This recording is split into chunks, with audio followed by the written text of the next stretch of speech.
Top quality और consistent performance के लिए सिर्फ सिल्वर पंप नाम याद रखना। ખાડા બન્યા છે જોખમી।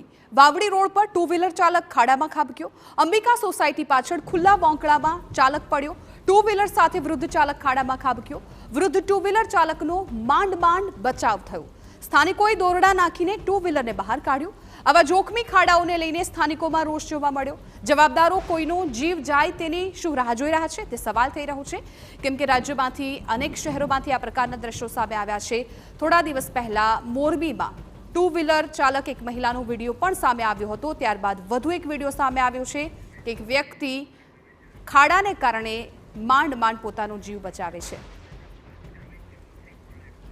ત્યારે અમારા સંવાદદાતા ભાસ્કર જોશી આ મામલે વધુ જાણકારી આપી રહ્યા છે।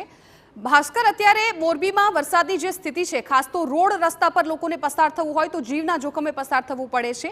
થોડા દિવસ પહેલા એક મહિલાનો વિડીયો પણ સામે આવ્યો હતો, એ પણ રોષ વ્યક્ત કરી રહ્યા હતા। ત્યારે ફરી એક વખત એક વિડીયો સામે આવ્યો કે જ્યાં એક વ્યક્તિ ખાડામાં ફસાય છે અને માંડ તેમનો જીવ બચે છે।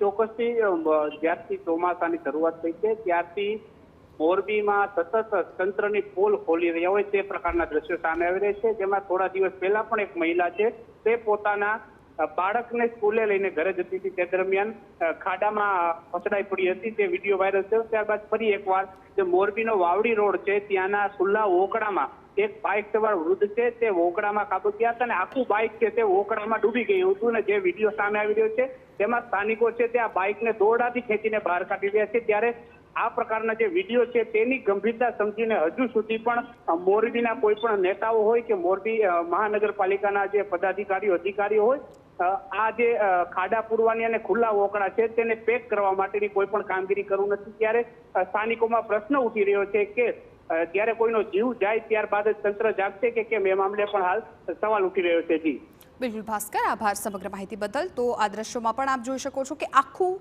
એક્ટિવા એ ખાડામાં ગરકાવ થઈ જાય છે અને દોરડાની મદદથી એક્ટિવાને બહાર કાઢવામાં આવ્યું છે। ત્યારે ક્યારે સ્થાનિકોને આ સમસ્યામાંથી રાહત મળશે તે જોવાનું રહ્યું।